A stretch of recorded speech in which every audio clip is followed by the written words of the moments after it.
If you're good to go, Giles, we'll kick off. Yeah. Sounds great. So again, thank you so much to everyone who is joining us today. Quick introduction on my side. My name is Gabriella Lambert, and I'm the Client Engagement Director. I'm one of the Client Engagement Directors at CX Partners.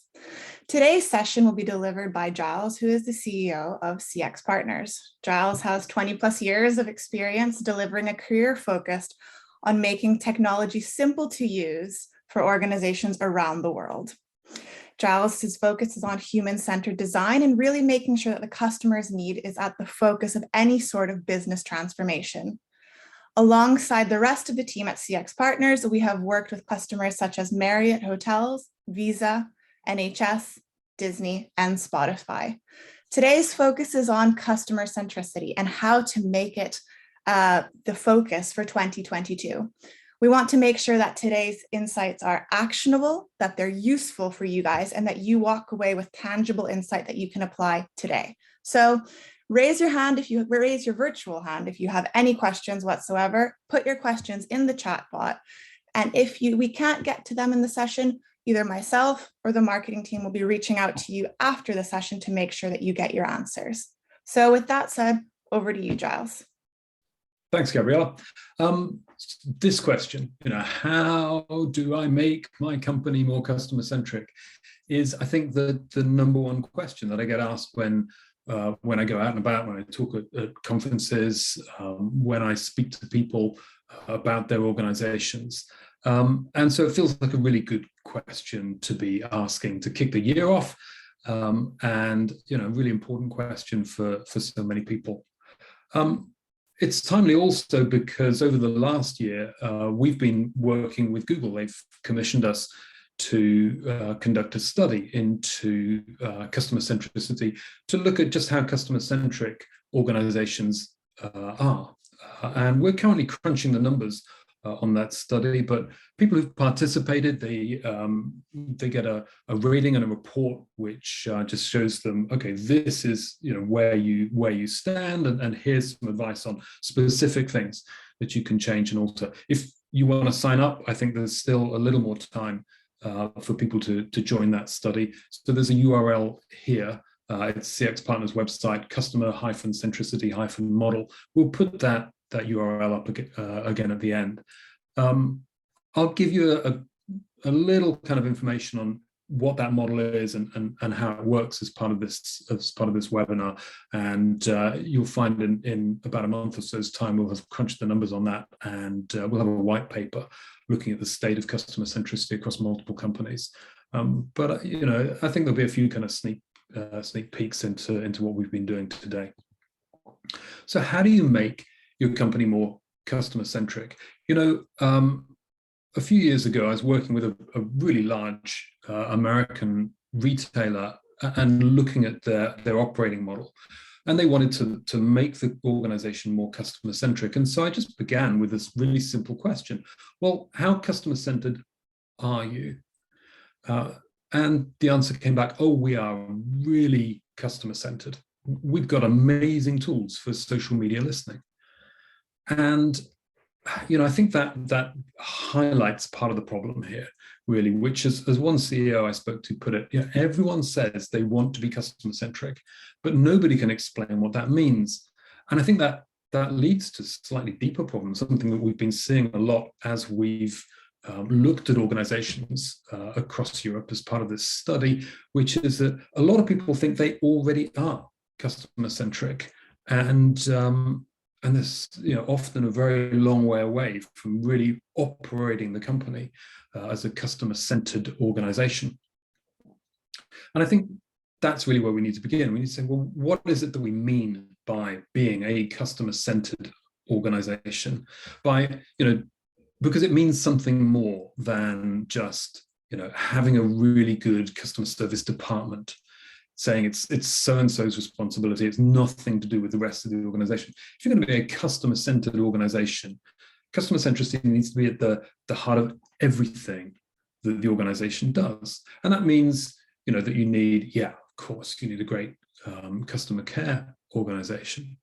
But it also means that the rest of the organization needs to be lined up 100% behind that. And what does it even mean to have customer-centered finance department. What does that look like? Easy to think about, okay, well, then maybe there's a UX team doing UX design, but what about those other bits of the organization? So I think, when I think about that, I think, okay, well, what are the practices that an organization can apply to itself and can bake into its operating model? And how do those go beyond some of the things that maybe just a UX designer does?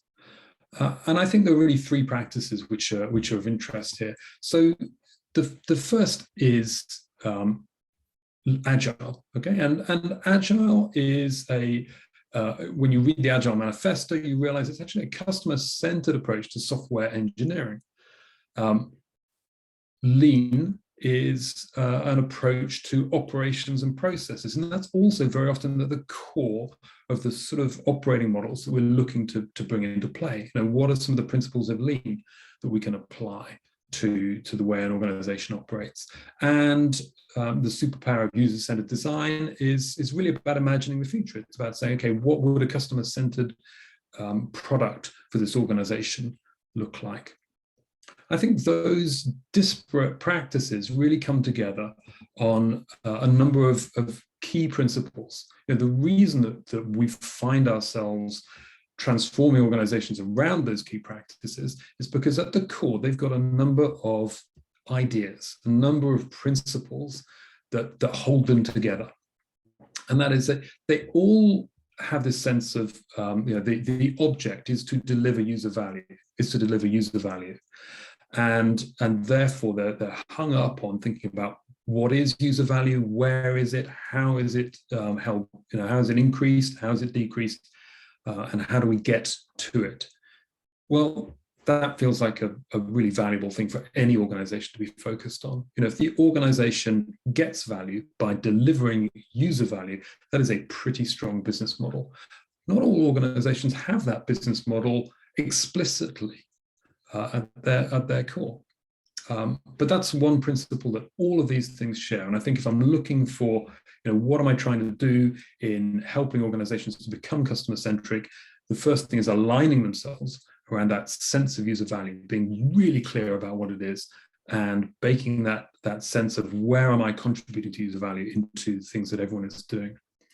Another thing that all of these practices have in common is that they are evidence-based. They call out where the organization is making assumptions about what people do, what customers need, how customers behave, what might be a useful thing for the organization to change about itself. And they look for evidence to back that idea up. They don't just go, okay, so we're now going to start an initiative. There's that need for evidence and that calling out of hypotheses. The third thing they all have in common is that they're iterative. They create more complex systems by building on the ones that have gone before, and they move from simple to complex. They don't try and do lots of big bang implementations. And the fourth is that they're collaborative. And I need to be careful here because I think, collaborative can sound like, okay, well, a production line is collaborative. That's a group of people collaborating, but nobody needs to know how the whole thing works. When I'm thinking about collaborative here and what Lean and Agile and user-centered design have in common is this idea of simultaneous collaboration. It's the idea that different bits of the organization understand different things, and you need to bring everyone together in one place to solve a problem in order to get a 360 view of that problem. It's that kind of collaboration, not chucking things over the fence to somebody who goes, well, this isn't what I need. So those principles, I think, are the things that you're looking for in a user-centered, customer-centered organization. And those are the things that you're looking to maximize. The next thing that comes up is, okay, well, getting a sense of maturity of those things within an organization. And I think as you're coming into a problem and coming into an organization, it's useful to think about, okay, well, whereabouts are we on our journey? How mature are we? Now, as over the last year, we've looked at a number of maturity models. Danish design model, Nielsen Norman has a model that's commonly used. And we've sought to understand, okay, what are the features of those models, and what is it actually that people in organizations need in order to manage and improve their level of maturity. And we've come up with a customer centricity maturity model for Google, which breaks down like this. One of the things that you see with a model like this is that actually the thing you need to do to move to the next stage changes all the time. If you're just beginning, then the thing that you need to do to get to level 2 is different from the thing that's going to get you from level 2 to level 3. So that question we began with, how do you make your organization more customer centric? You see that actually the answer depends on whereabouts in that maturity scale you are right now. So with that in mind, I guess I'd like to try and answer that question for some different points in that maturity scale. And one of the first things we find with organizations at lower levels of maturity is the sort of questions people are asking is, well, how do I get my boss to listen to me? How do I get somebody who's making decisions to understand the value, the importance of the sorts of customer-centric things that I'm trying to do? And I think whenever you're trying to get somebody to listen to you, the best place to begin is to listen to them, to understand what is it that they're trying to do, what are their problems, how do they see the world? Because then what you can do is start to align your practice up with theirs. You can say, okay, well, in that case, I've got something that could help with this. So whenever I'm trying to change anything, I think the place to begin is to listen to people and to understand, well, where are they today? What's their current set of concerns? When you're asking your boss, okay, what are your problems? Or even better than that, what are your boss's problems? What are the things, what is the outcome that you're trying to get to? You're going to hear a lot of answers. It could be any one of these things. And I think what's interesting from my point of view is that actually customer-centric processes have an impact on all of these things. They have an impact on faster time to market, on the resilience of organizations, the ability of organizations to change in the face of change, on the long-term value of organizations, on differentiation with competitors, on improved staff recruitment, because people want to work in organizations where there's a purpose. Customer-centric organizations have a really clear purpose. So there's an awful lot that creating a customer-centric organization can do for you. And I think it might be tempting just to take a list like this and sort of dump it and onto people in the hierarchy and say, look at all of these good things. And the danger of that is generally people are concerned with maybe one or two things. They've got one or two burning problems. And if you don't take the time to listen and hear what's important to them and just dump a list like this and say, there you go, take your pick, kind of what they'll see is, well, Giles does the thing that I'm interested in maybe 10% of the time, but the other 90% of the time he's doing this other stuff, which is all very well, but that's not what I really care about. And so funnily enough, by just dumping a list like this on people, you kind of take the focus away from what really matters. It's so important to begin by listening and to align the practice to what it is, the outcomes that the organization wants.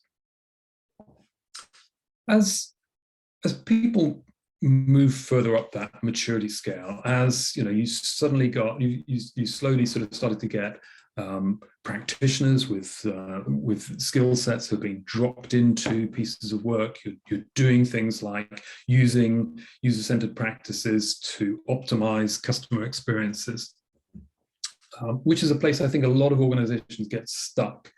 When we talk to organizations, we hear a lot of organizations that see customer centricity as a way of optimizing. The challenge that the people in those teams start to come up with is, well, how do I show that this is strategic? How do I show that there is greater value for the organization here? And I guess that's another way of saying, really, how do I change my role in the organization? How do I step up and do something different? I think that framing is really important, recognizing that what was just about optimization now needs to think of itself as strategic, means that those teams need to maybe let go of some of the things that they were doing, and the organization needs to change in new ways.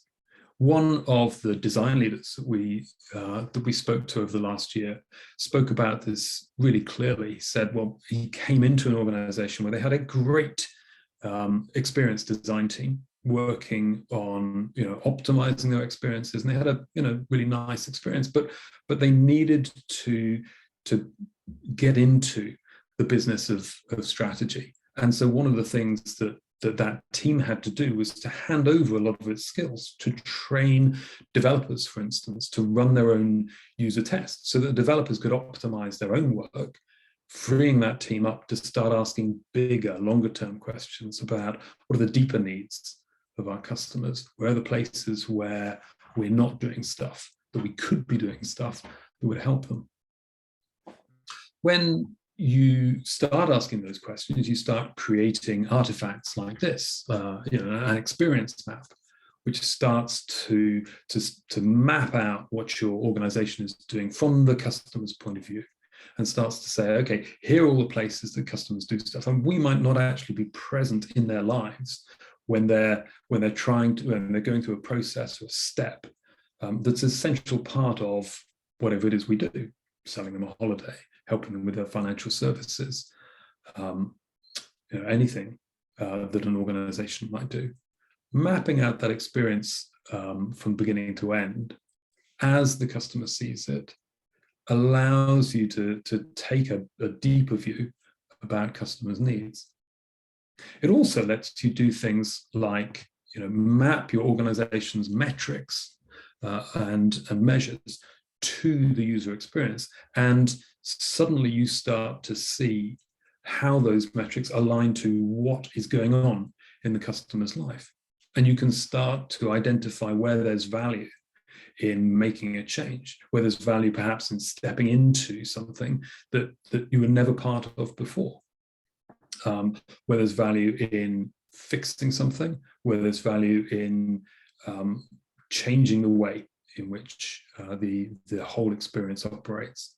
And that allows you to start elevating and prioritizing the work that you're doing, and therefore aligning it with company strategy, aligning it with what the organization needs to do.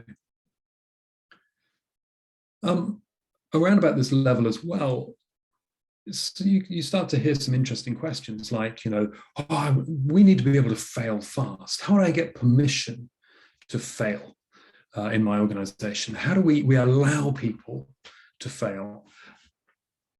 Personally, I think that's a dangerous framing of what it is that really needs to happen. We've all heard that, fail fast, and that kind of startup idea of breaking things. Isn't it great that we can break things? In my experience, very few people in a senior role want to see their organization failing and breaking things, and it's an exciting framing of the challenge, and it's designed to catch your attention, but it's not really a very helpful frame about what's really going on. You're not asking for permission to fail. You're asking for permission to learn. You're asking for permission to try things out. You're asking for permission to experiment.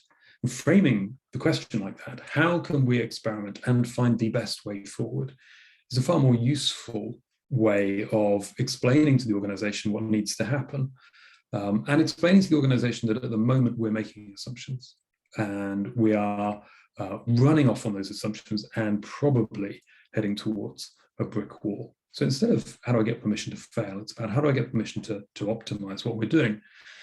And that leads us to, you know, the need to develop processes to think about, you know, that optimization at different stages in the development process. So you end up starting to implement customer experience process like discover, alpha, beta, really, you know, which has really taken root, I think, especially here in the UK, because it's so well promoted by the government that it's sort of soaked into the way a lot of organizations approach design. And discover, and this says, okay, there's different ways in which you can fail or different ways in which you can learn at different stages in the project. So in discovery, you're just trying to learn, okay, what is the right problem? At alpha, you're trying to learn, well, what's the most cost-effective solution? And at beta, you're trying to learn how should we implement this so that it's bound to work. A process like that is you know, incredibly powerful at making sure that the organization goes through each of those stages in lean. Each of those stages about learning whereabouts there's customer value and how do you optimize it. I think a lot of organizations have taken on this kind of approach, and you can see it in the ways that at least some of their teams are operating. What I think, though, is, you know, there's a bit of a glass ceiling here. And so you can lift the lid on a lot of organizations and say, okay, well, they're using customer experience to optimize what they do.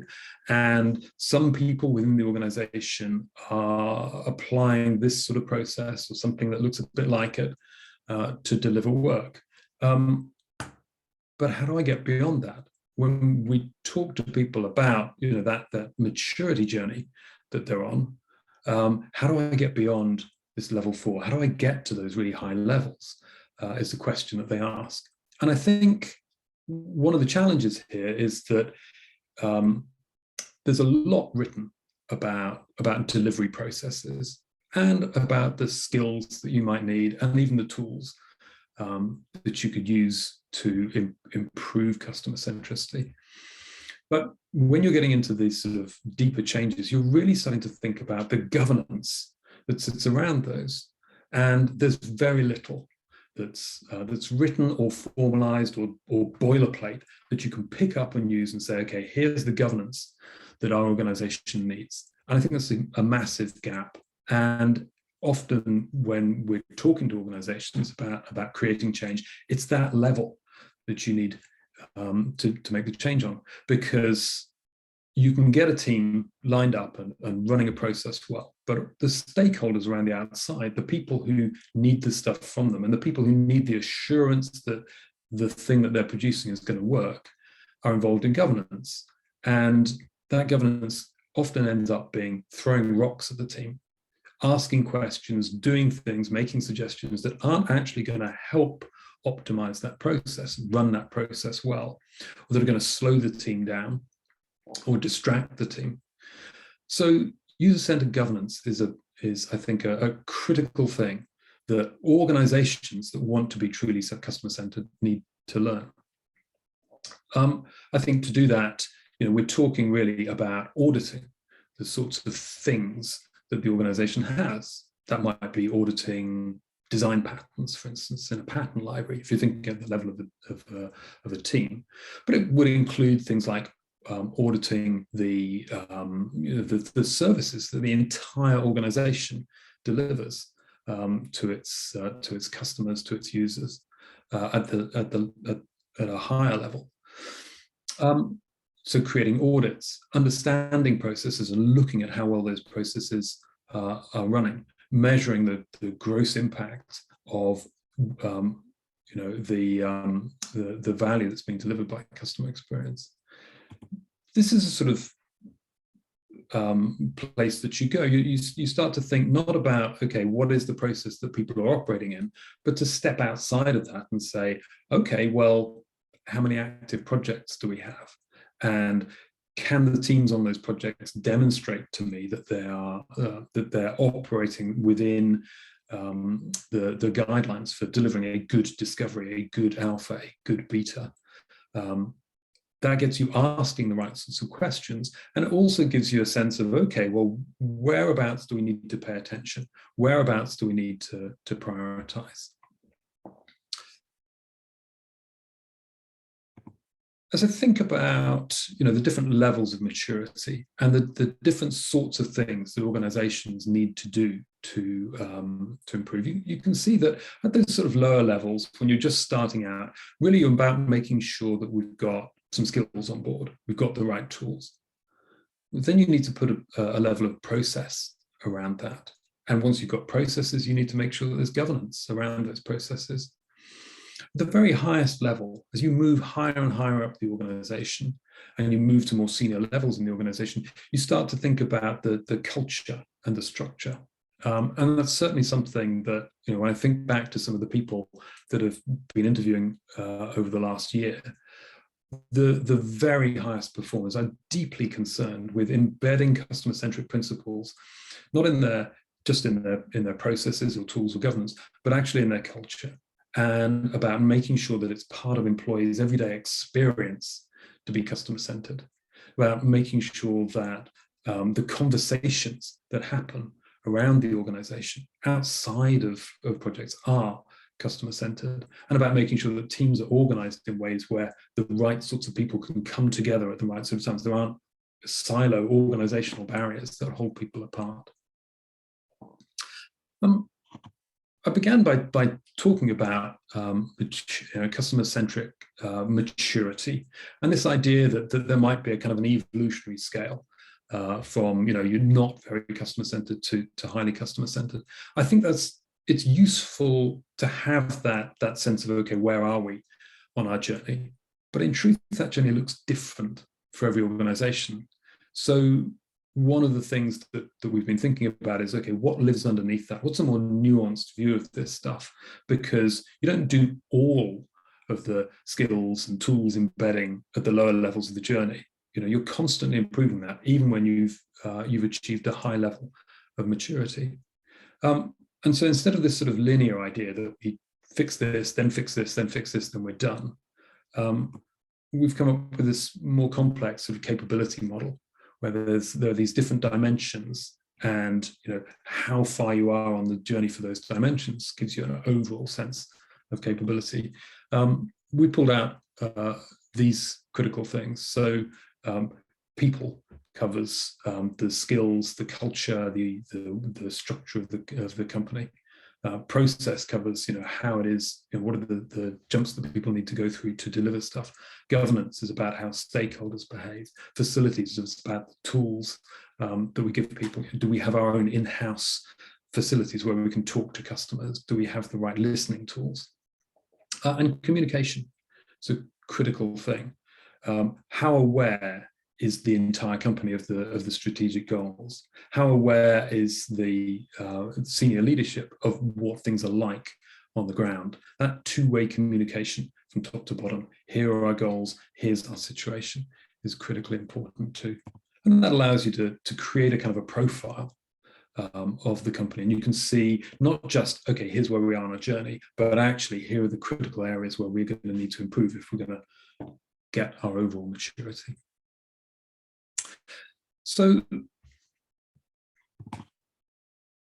that brings us back to, I guess, the customer centricity report. As I say, if you're interested in thinking about where you are in your customer-centered maturity and thinking about what that might mean in terms of specific actions, the best place I can guide you is here, really, where you can look to complete the model and look to get some more personal information.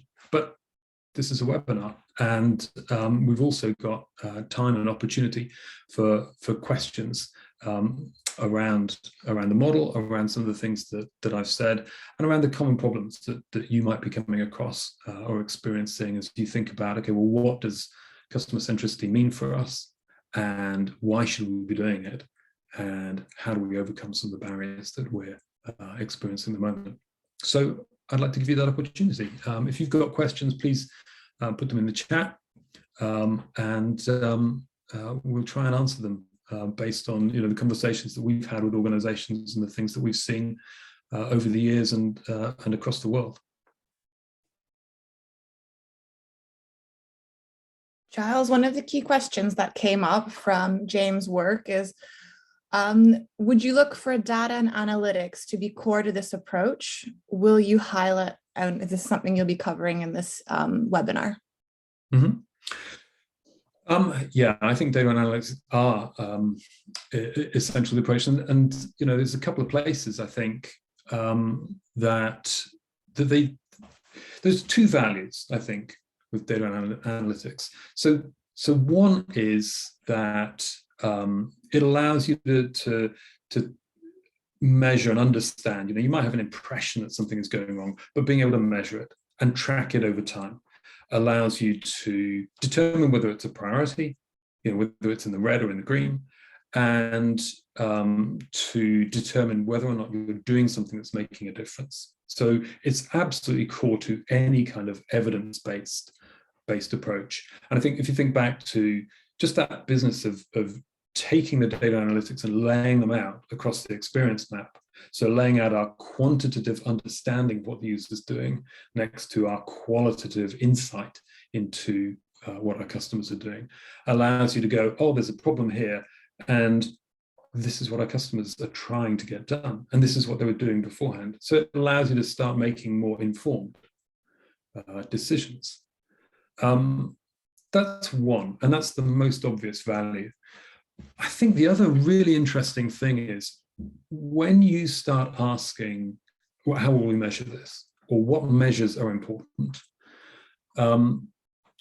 You start to have to apply a kind of a rigor to your thinking. And that really makes teams think hard and come together and get an alignment. And so it improves the focus and it improves the alignment of teams, and that always improves the outcomes. One of the design leaders that we spoke to that was a very high scorer on this was talking about how he used measurement to as part of his governance process. And he'd say to a team, okay, I want you to come up with the one measure that you think is going to be important for this piece of work that you're doing. And the one measure that's going to drive that's going to show us that we're getting good outcomes from this work. And if a team came back to him and said, well, we've come up with three, he said, no, just the one. Getting them to focus like that meant that he was assured that the team had really thought about the problem and understood it. And then his governance could be as simple as checking in and saying, you said that you were going to improve this number. Can you explain to me how the work that you're doing is getting on with that business?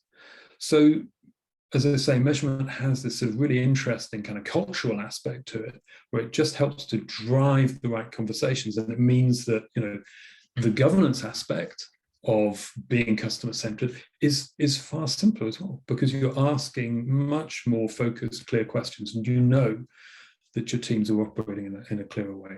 So yeah, I think data and analytics absolutely central, but in interesting ways.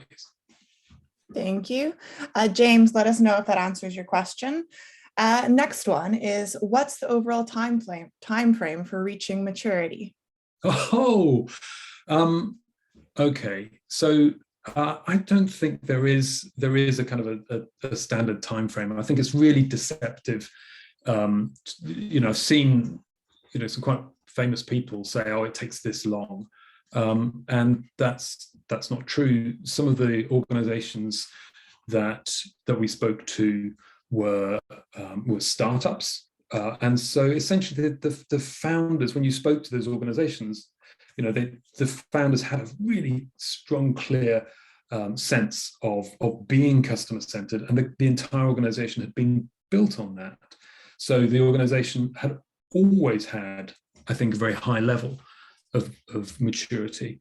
Other organizations that we spoke to were hundreds of years old, and were adapting for a more modern organizational approach. And so we're looking back into their DNA, but we're also, trying to strip away years and years of different management theory and management practice. So I don't think there's a simple single answer. And I think, I think what's valuable for organizations is to see that change is possible and to see that change is happening and to see that it's getting them good results. And so I would recognize that any organizational change is a long haul process. It's never done. And be thinking about, making sure that there's good evidence at every step in the process that improvements are happening. And if there's not, well, you know that something's going wrong.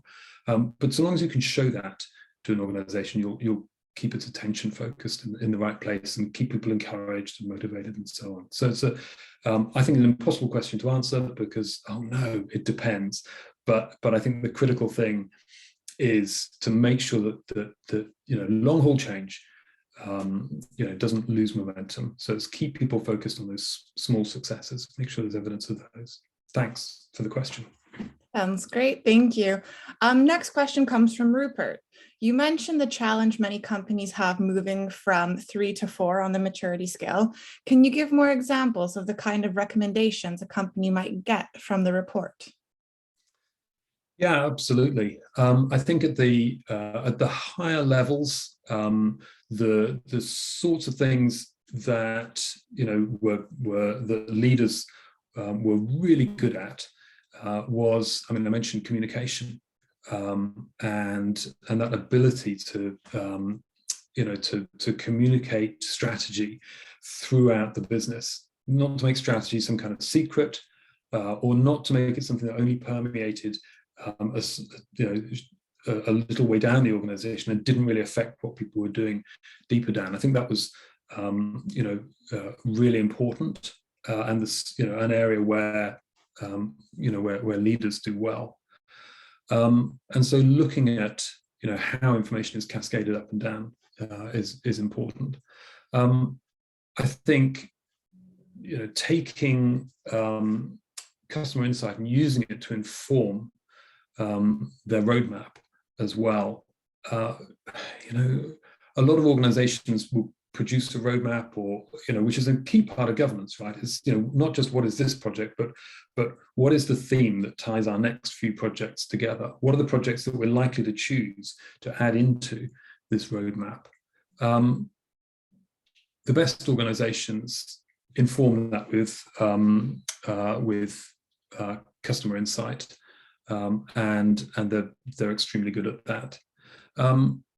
So those are the sorts of things I think that the higher performing organizations that I guess if you want to get up to those sort of higher levels are really good at doing, are really good at baking that insight in and communicating really rapidly throughout the organization. The white paper's due out in a few weeks, and we're crunching the numbers.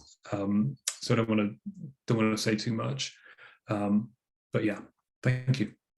Sounds great, thank you. The next question is from Jenny Hoffman. Have you found any specific issues within government organizations? Specific issues within government organizations? That's interesting.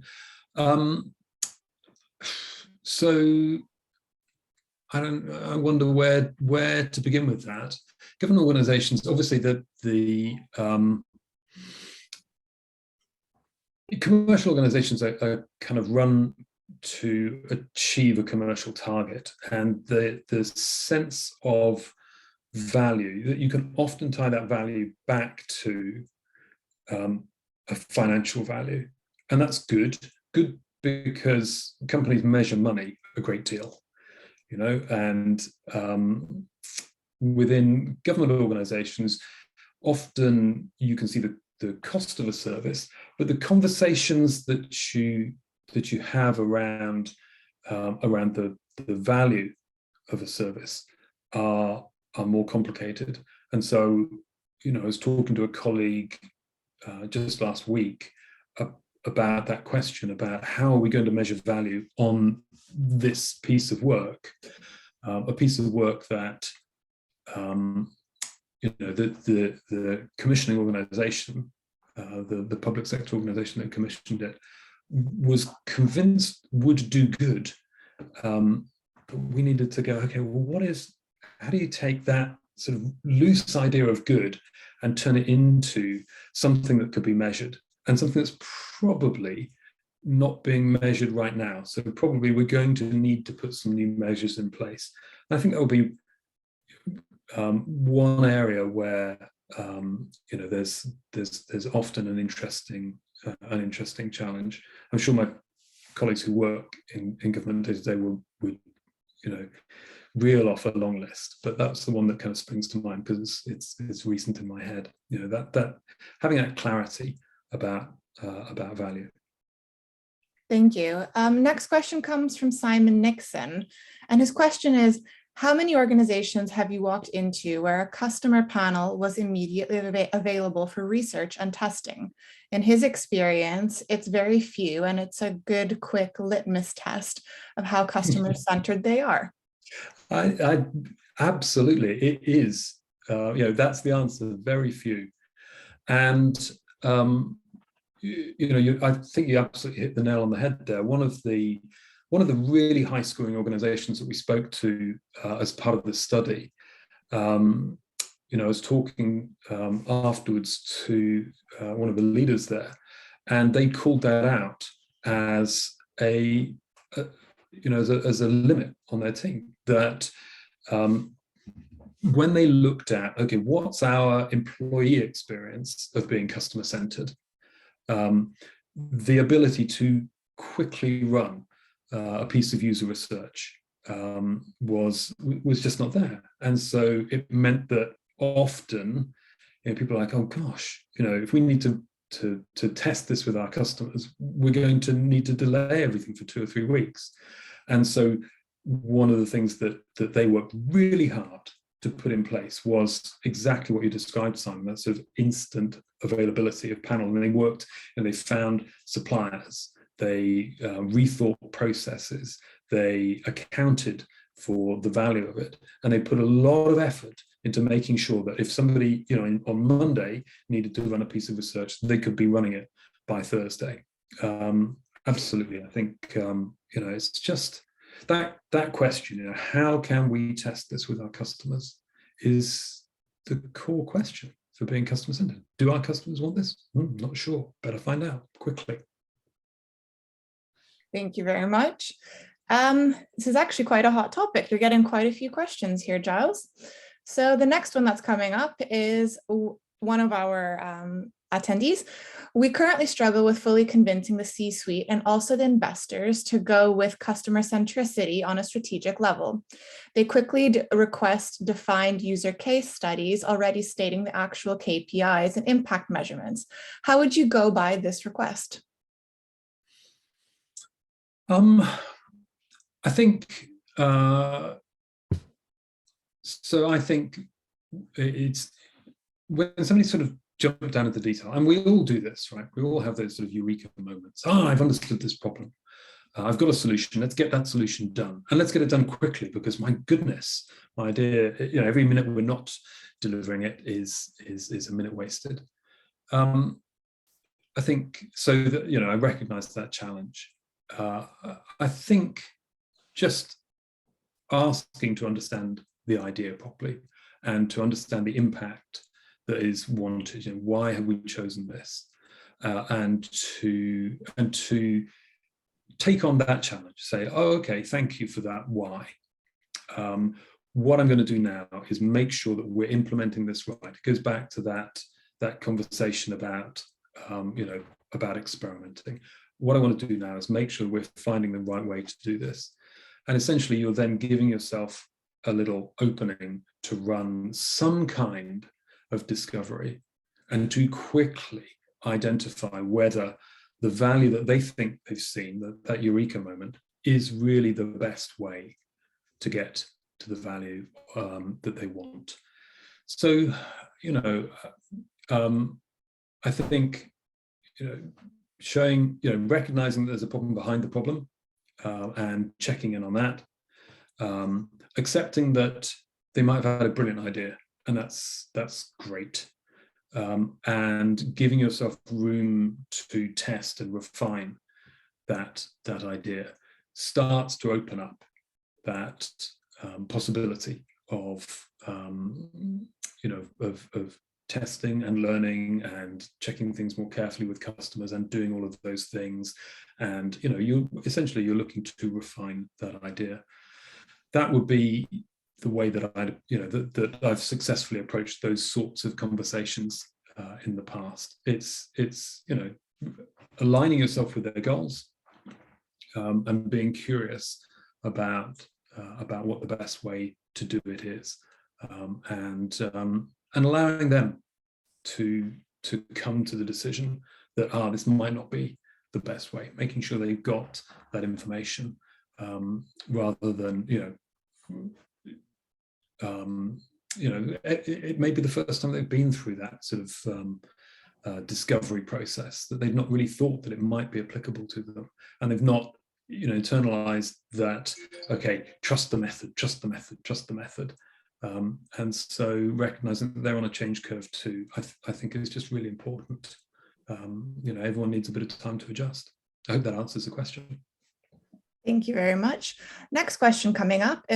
What are you planning to do with the outputs and results of the survey and analysis from Google?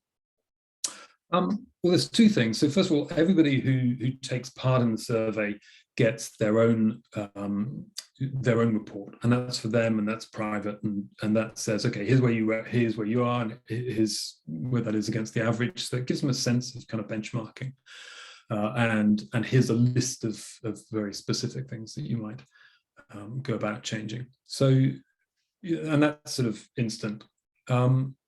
What we're working on at the moment is just looking at some of those patterns that I've referred to about, okay, well, what is it that's sort of the very best are doing, and what is it that the lowest performers seem to be stuck with, and we'll be issuing a white paper in March sometime, to discuss that, and also to take some of the insights from the design leaders that we've spoken to, and the CEOs that we've spoken to, and to say, okay, what does it look like from inside a real life company as well. So thanks for that. That should be coming out in the next couple of months.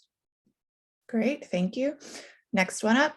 With large organizations who move towards being customer focused, what tools, methods, or trends are there?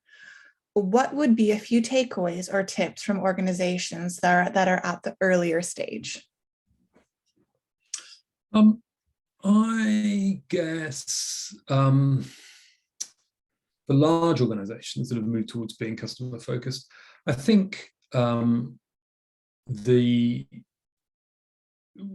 of the things I'd say is collaborative tools are something that you need to make sure everyone has access to for all work. So it's more than just having an Office 365. You've got to make sure that design teams can collaborate, and so that your designer can collaborate with your technologist, and your call center manager can collaborate with your business analyst. You need to make sure that everybody can come together in a kind of a design space. I think having those sorts of tools available is really important. Simon mentioned the importance of having access to consumers, and the ability to ask your users or ask your customers the question behind, the questions that are going to help you inform your strategy or your detailed decisions. And easy access to that, I think, is a critical thing. It's certainly something that you see the highest performers having that the lower performers don't. I think those would be important. And I go back to those first four principles that we called out. around being evidence-based, around having a clear understanding and definition of customer value, around being iterative, around being collaborative. I think just asking every day, are we taking those sorts of those principles into the work that we're doing, even if that work is, as I said, the work of the finance company, that of the finance department, and just baking it into the conversations that everybody has, I think is critically important. That's how you create change across the organization, making sure that everyone is thinking about those questions all the time. It's an interesting insight from Jared Spool that the number one thing he says that separates out high-performing product organizations from the lower performing ones is just the amount of time that people get to spend looking at, listening to customers. And I know when my friend Lisa Reichert joined the government digital service, they weren't actually doing much user research. And one of the things that she did was to say, okay, we're going to make this a KPI, and you're going to see, you're going to tell us when you last watched a piece of user research, and if that gap gets too long, gets above 30 days, you have to find an opportunity to go and watch another customer, another piece of user research. A friend of mine at a large financial services organization did the same thing, and with the senior leadership team, so that senior leadership team were charged by the CEO. When did you last go and listen to a customer? When did you last go and watch a customer in one of our branches? And again, if that was more than a month away, then they got to wrap across the knuckles. I'm not suggesting sticks as a solution, but I think the amount of hours that people actually spend talking to, listening to real customers rather than assuming that they know, I think is a critical thing, and it creates change. It accelerates the pace of change. So really valuable. Thank you very much. I think we only have time for one more question, and it will be from Alex Murray. So the question is, to what degree has surfacing customer emotions throughout the customer journey been effective at driving change within an organization? I think